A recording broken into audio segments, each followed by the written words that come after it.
Today, we're going to talk about political dynasties. First, we're going to talk about history. Second, the Constitution. Third, its impacts. And lastly, the common good. Let's dive into the history of political dynasty. Political dynasties are not new in the Philippine context. In fact, we can trace them back long ago, when the datus are the ruler of the people. The datus were selected according to strength and capacity, to be the warrior and the protector of the people. Their eldest son is expected to inherit the same capabilities and be the next ruler. Eventually, priests and constabulary officers became the rulers. Because of this, the obligation to protect the people was eradicated. The power of the people to select their leader is lost. Leadership positions became a commodity and a source of profit. Fast forward to the present time, let's talk about political dynasties in the 1987 Philippine Constitution. According to Article 2, Section 26 of the 1987 Philippine Constitution, the state shall guarantee equal access to opportunities for public service and prohibit political dynasties as may be defined by law. There are a total of 5 bills that have been filed this year by 3 senators, namely Senate Bill number 11, 30, and 264, and 2 House representatives, namely House Bill number 110 and 145 respectively. In the Anti-Political Dynasty Act of 2019, it says that the family member within the second civil degree is neither allowed to run in the office in the same city or province, nor hold the same position right after the term of their fellow member. The act applies to local and national government officials, with the exclusion of barangay officials. Once the law is passed, the candidates for elective public office, excluding the barangay officials, will be signing an agreement with the COMELEC. Now let's talk about its impacts on institutions. Political families are often characterized as people who have established their political and/or economic dominance in a province or a city in efforts to move on to involvement in national government.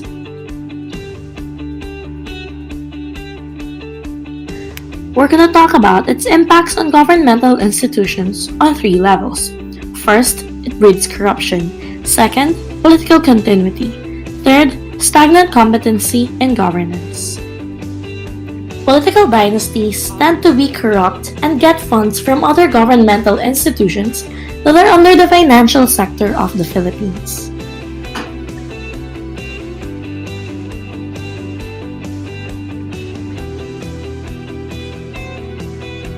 A good example of a political dynasty that has kleptomaniac tendencies is the Marcos clans, which ruled in the 1970s and 1980s.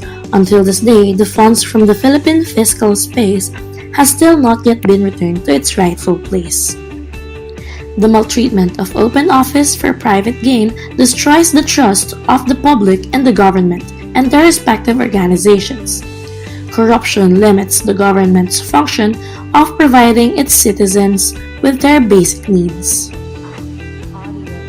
About political continuity, statistics show that the Philippines has a lot of political dynasties scattered within all 82 provinces in the country, precisely 193 political dynasties.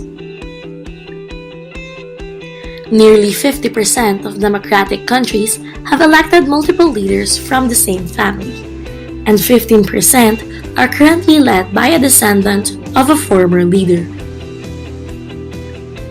Stagnant competency in governance hinders possible change that could be presented to a particular area, which then limits the chance of other politicians from other bloodlines. There are a lot of places in the Philippines where this is evident, from the Eusebius in Pasig to the Gakulas in Rizal, and many more nationwide. On familial institutions, families in slum areas tend to remain ignorant and dependent on political dynasties, especially during elections. For example, in Makati City, when they give birthday cakes to senior citizens who celebrate their birthdays. More than 26,000 senior citizens in Makati received birthday cakes. Privileges also include unlimited free entrance in Makati cinemas and free massage services. However, this is a short-lived benefit. Come election time, these low-income families will have the sense of utang na loob and vote for the political dynasties in return. Political dynasties and poverty feed upon each other and continue to grow.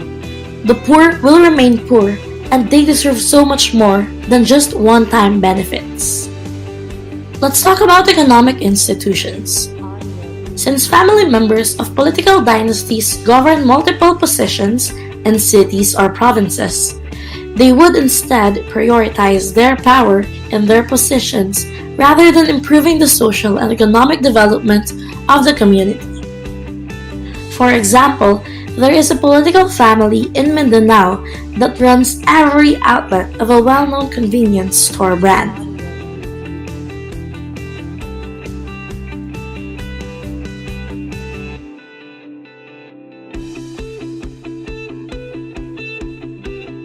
Let's talk about political dynasties in the pursuit of common good. Political dynasties fail to achieve the common good. They give the people a sense of development, security, and stability. But at the end of the day, these are short-lived.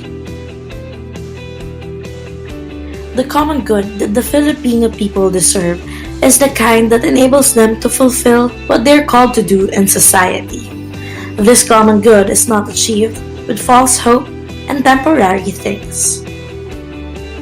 And that's it. Thank you for watching.